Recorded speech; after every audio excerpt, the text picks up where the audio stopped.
Georgia. Georgia. The whole day through. Just an old sweet song keeps Georgia on my mind.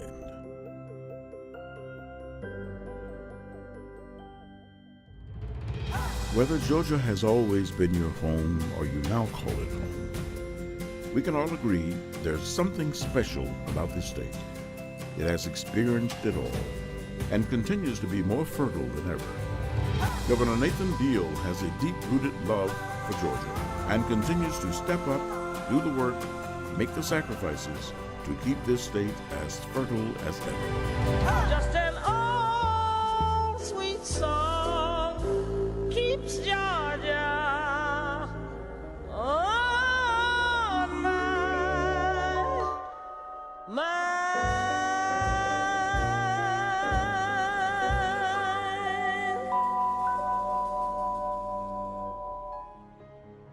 John Nathan Deal was born in South Georgia on August 25, 1942, to Mary and Noah J. Deal.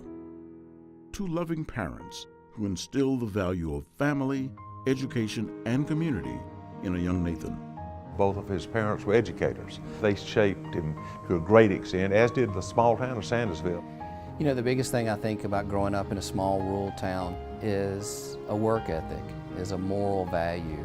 You're taught that early on. You're taught it from your neighbors, you're taught it from your peers, you're taught it from your parents, because you have to do it. And he is the chosen son, as you would imagine, out of Sandersville, Georgia today. That's something you earn. It's family, faith, and responsibilities of our daily life.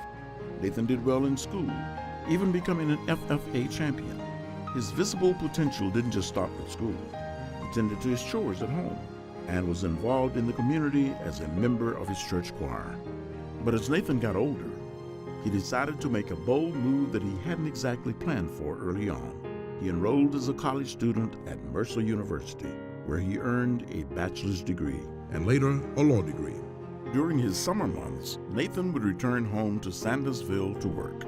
It was during this time that Nathan agreed to a blind date, a date that would forever change his life. A meeting at choir practice, a trip to the local hangout, a trip to the movies, accompanied by a girl named Sandra, the future Mrs. Deal.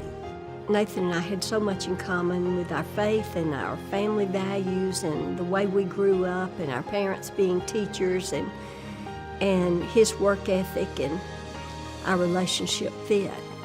The two would be married after Nathan finished Mercer. Nathan had also decided to join the Army, where he learned the importance of integrity and service.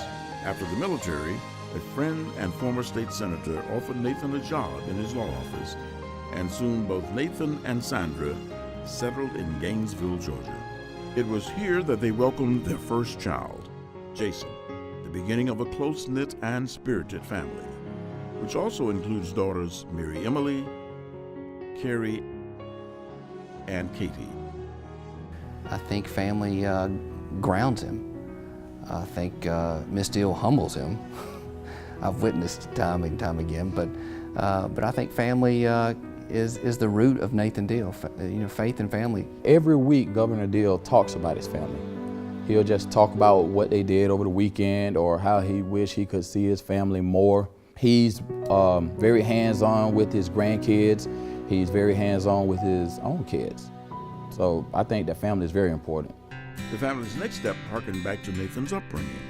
The Deals purchased farmland in North Hall, planting roots that would prove the perfect genesis to raising a family. Concurrent with this move, Nathan's professional life thrived. The servant's heart within Nathan continued to beat strong, and in 1980, Nathan successfully won a seat in the Georgia State Senate, a seat he would hold for 6 terms. The success here would be the catalyst for his next office, Congressman of Georgia, which he held for 9 terms. And like any strong heart, it continued to beat. And Nathan decided to serve his community and his surrounding communities directly. And he ran for and successfully won the governorship of Georgia. Which brings us to today.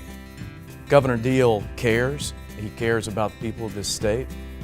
You see it in the policies he supported from day one, working to create jobs. He does that because he believes that jobs actually help people get out of their stage in life if they're having problems. Well, without Governor Deal, I'm not sure that I'd be sitting here with such a big smile on my face, because he has been the governor to end all governors for economic development. It has been the thing he wanted to do for this state, to get many, many jobs, and we've just been wildly successful.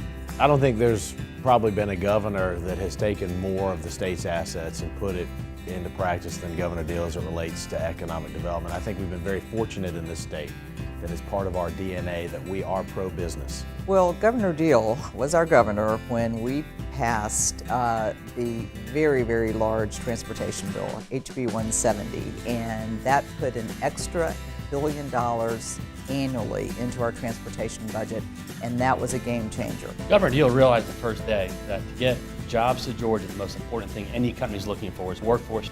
Without a workforce, you cannot get jobs. I don't care how many incentives you give or anything else. And with that, community colleges, our technical colleges, as well as our higher education system has been funded by Governor Deal. He's fought for elementary school reform. He's done everything he could to make sure from K through 12 and above, we have the people in place to make sure that they're there for the jobs of the future. Education is very important to the Deal family. First thing he did when he came into office, he saved the Hope Scholarship. He also promoted the pre-K program through the lottery, and that's been wonderful. He's been very supportive of the Board of Regents and the University System of Georgia from the money allocation part, and been very supportive of the programs we've done. You know, one of the areas that I have seen, frankly, the most emotion coming from Governor Deal about is his work in criminal justice reform. I think it's been tremendous, and I know how deeply he cares. It's really been an example of true change and coming from the best place. I was in my senior year of high school.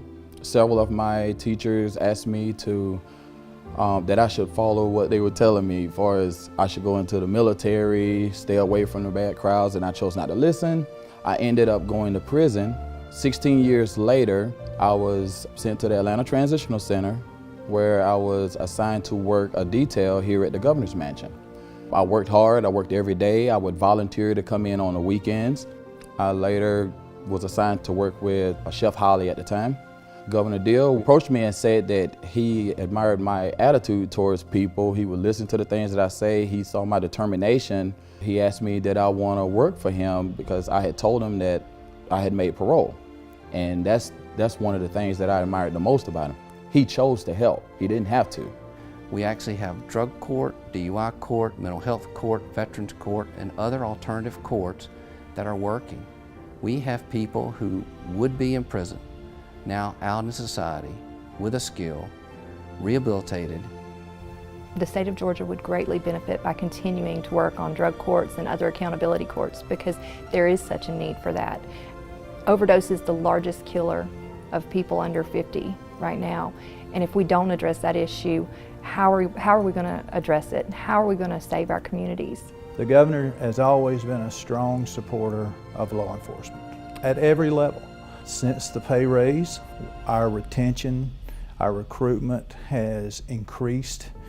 Our turnover rate has went from 13% to 5%. Our graduation rate as of now is expected to be 81% compared to 53% in previous schools. Quite a record, huh? I grew up living on a farm. The rooster's crow was our alarm. My daddy worked with his two hands, put sweat and blood into the land. It's exceptional enough to be someone that personifies the Council for Quality Growth's 4 pillars. But when you add the service, the faith, the family values, it goes beyond exceptional. Governor Deal, you are a true leader who puts the people of Georgia first. He was planting seeds in more than just the land, with a servant's heart and God's helping hand.